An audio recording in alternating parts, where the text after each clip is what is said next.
What if I told you if you can solve something as simple as this, you can probably solve something more complex as this? Don't believe me?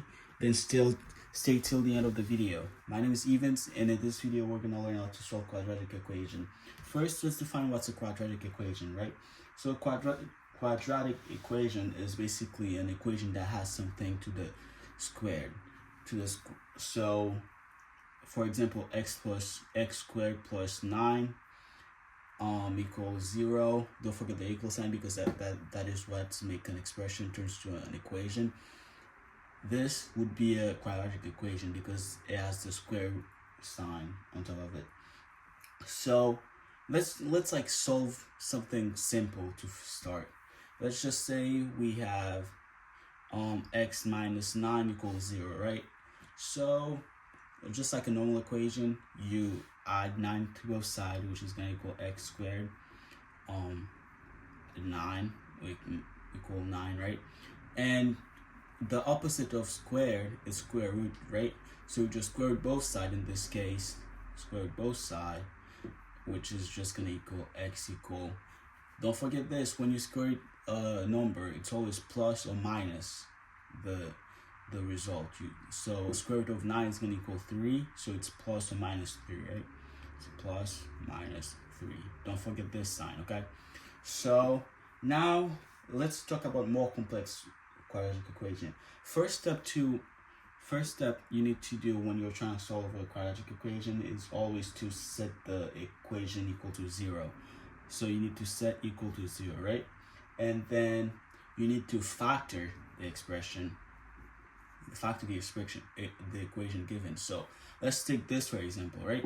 So let's try to factor this. So it's x squared plus 6x plus 8 equals 0. Let's just try to factor this. So when you're factoring, you're trying to find a number that multiplies to 8 and adds to 6. So what number adds and multiply to 8? So you can have 2 times 4, right? So you're just gonna have x plus x is always gonna be in both, in this case in both parentheses, right? Because you have x squared and x here. So plus 2 x plus 4, which is, if you just do it out, it's just gonna equal this again, equals 0. So that's the first step. So now let's practice some more factoring, right? Let's say we have these expressions, and we're gonna use different factoring techniques. So the first factoring technique we're gonna use, and it's most often referred as the simpler one, is the common factor. So here we're trying to find a common factor, something like that is present in both. So the common factor here, it's not x. You don't see x on both of them, on both of the thing present in the equation, in the expression, but you can divide both equation by 6 though. So 6 is the common factor because 6 is present in this, and here why would you multiply 6 by to get 6x, which is just going to be x, right? Plus what would you multiply 6 by to get 12, which is going to be 2. So this is this, so this equals to this. This is the first factoring technique. The second factoring technique is trinomial factoring. So basically you're trying to find, as we did before, you're trying to find what multiplies to this but adds to this. So this is kind of tricky when you're doing it. All you need to remember, when you see an x squared with nothing in front of it, x is just going to be on the 2 different parentheses, right? So x is just going to equal to this, and you're just trying to find the other variable, right? So what multiplies to 6 and adds to 5? So is it 3? No. Is it 1 times 6? No. That adds to 7, right? But if you have 3 and 2, when you add them, that equals 5, and when you multiply them, that equals 6, because 2 times 3 equals 6. So you can just have 2 plus 3, and this is it. This is the factor form, right, for this. And this is basically the same thing too. This is something called difference of squares. So this is a property which says that if you have a plus b times a minus b is going to equal a squared minus b squared. So this is the property, and this is in this form, right? So what is the square root of 25? Obviously 5, so you can have a, it can be the x, right, plus 5 and x minus 5. So this is going to be equal to this, right? So right before we go into solving an equation, there is a really important property that we need to address, which is this property right there.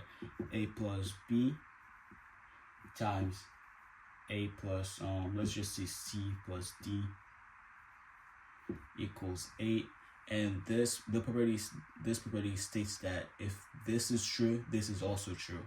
So a plus b equal to 0 and c plus d equal to 0. So this is a property. Just keep that in mind as we're going to solve. So now let's practice in solving. And remember a step. So set to 0, factor, and solve, right? So let's go. Let's do one example. X squared plus 9x plus 14. So this is already set equal to 0, and we can do this easily.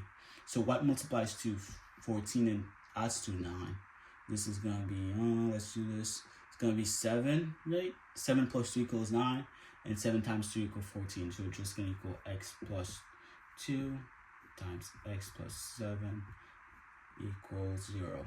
Now we factored, we set equal to 0, factor, and now we can apply this property right there and solve. So it's going to be x plus 2 equals 0, and x plus 7 equals 0. And we can just solve now. X equals -2, x equals -7. And this is basically it. So this is your two solution. And you can even plug them in to check if this is true, right? So if you plug in -2 here, and you had -2 plus 2, this is going to equal 0, and 0 times whatever is always going to equal to 0, which is going to make that true. And if you can even plug them in here if you want, and it's just going to equal to 0 too. And here's another example, right? So I'm gonna write it, and you guys can pause the video and solve it, and you guys can leave the answer you got in the comment, right? So remember that set to equal to 0. This is already set to equal to 0, and factor, then solve, right? So this, if we factor, just we go x, just remember that x, and we're trying to find what multiplies to 24 and what adds to 5, right? So here, kind of tricky, because we know one of them gonna be negative and the other one gonna be positive, because if you multiply a negative times a positive, it's gonna equal negative here, right? And you know the greatest number has to be the negative one, because this has a negative sign in front of it. And remember our addition rules. If you guys don't know the addition rule, you can always check out my other video. So here, what multiplies to 24, huh? We have 6 times 4, which is, if you subtract them, this is not going to equal to 5, right? And you also have 3 times 8, right? This is going to be true. So remember what we said, the negative sign is going to be in front of the bigger number, which is going to equal to -8 plus 3, right? So this is a factor form, right? And you guys can always check this if it's true by just multiplying them together and see if you get the same result, right? But this is it, and next step is set both expression equal to 0, right? Equal to 0, x plus 3 equal to 0, and then from there just solve and just subtract, add 8 from both sides. X equals 8, x equals -3, right? This is it, right? And I'm just gonna do 2 more practice with two different types of quadratic, and then we're gonna call it a day. So let's do this, right? So you guys can always pause the video and solve these on your own, and just give me the enter in the comment, and and you can check it. You can always check it at the end. So now let's start with this expression, right? So this is first thing. Remember, set equal to 0. So to set this equal to 0, we're just gonna subtract 12x from both sides, right? So this side is gonna just remain 0. So it's gonna equal 3x squared minus 12x equals 0, right? And next step is factoring, right? So how do we factor this? We see x is on both numbers, right? So x must be a common factor, and we can also divide both things by 3. So we know 3x is a common factor, so we can just say 3x is a common factor, right? And we just parentheses here. So what do you multiply 3x by to equal 3x squared? So this is just gonna be x, right? Because 3x times x is just gonna equal 3x squared, and you minus because this sign is negative, and you 3x times what equals 12x. This is just gonna equal 4, right? So yep, 4 equals 0. So this equals 0, and from now you just set both expression equal to 0. 3x equals 0 and x minus 4 equals 0, and you just solve for this. You can if you guys didn't already guessed it, this is just gonna equal x equals 0, because if you divide both sides by 3, it's just gonna equal 0.